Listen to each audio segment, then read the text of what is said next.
Thank you, Mr. Speaker. Mr. Speaker, I have also mentioned that Honorable Duale, I think everybody has been speaking about how Duale has the work ethics. Duale has been majority leader for about 7 years. He has served even as assistant minister. I agree that Honorable Kipchumba Murkomen is versatile. He may not have the experience in that ministry that he has been charged with, but he is versatile. I know he can adopt. There are others like Eliudo Walo, people who have not worked in government, but through experience in terms of consultancy, he can get into that ministry and perform. Tuya, I can't overemphasize. Kithure Kindiki, misplaced, but intelligent enough, he can adjust. Speaker Muturi, I am sure, will deliver. But Mr. Speaker, looking at this cabinet in totality, I have my fears. We are approving, if we do approve, we are approving a cabinet that is not so competent. We are approving a cabinet that I think the mindset of the appointing authority was not on service delivery.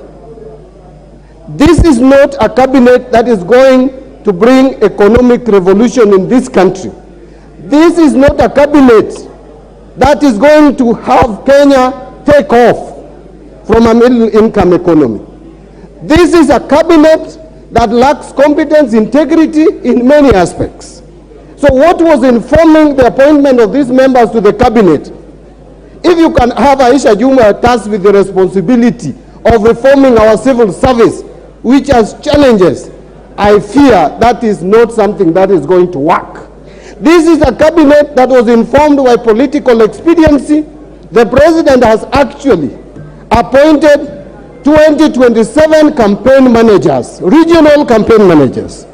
The president is simply telling us that we give him a cabinet that is not going to function because he's ready to run the entire government system, machinery and structure from State House using advisors. Otherwise, we would not have a cabinet that we have today. The cabinet is deficient in terms of academic, in terms of professional competence, in terms of experience, in terms of integrity. Many people with cases. Look at the case of Davis Chirchir, Mr. Speaker. This is the same gentleman who was removed from office in 2015. Removed from office on matters of corruption. This gentleman, how many Kenyans, if you ask them today, would remember that he was holding the docket of energy?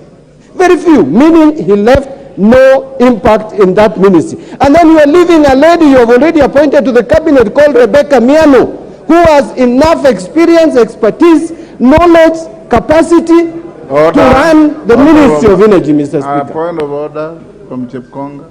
What is the point of order? It's just argument.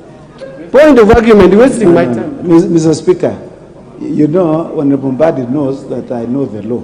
I rise pursuant to Standing Order number 83, as read together with Standing Order number 91, on the accuracy of your information. Mr. Speaker, would it be in order for Honorable Mbadi, who has been sitting in this house, he knows that Mr. Chirchir was never charged in any court of law. He was removed in a very capricious manner. He cannot quote any case here. He is just bringing some market talk from outside. Mr. Speaker, he is under an obligation to be accurate. If he thinks that somebody is corrupt, he should give us. In any event, you had the government the last time. You should have charged him in a court of law.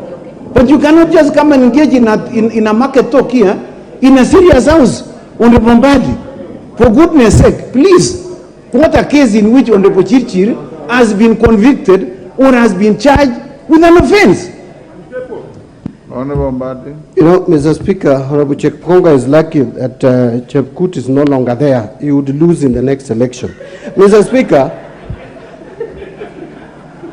the threshold, Mr. Speaker, the threshold under Chapter 6 is higher than cases being in court and such like, Mr. Speaker.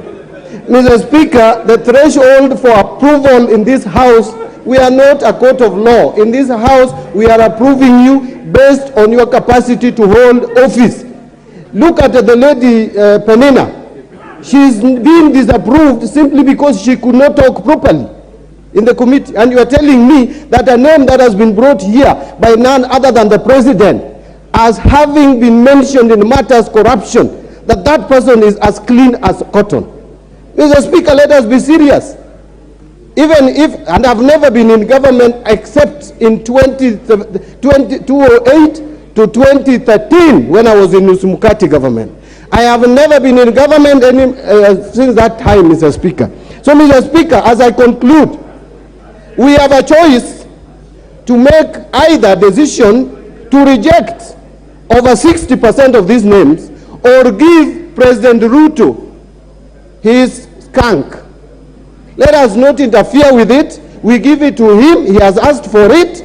Let us give him his cabinet. We know he's going to run the government from State House.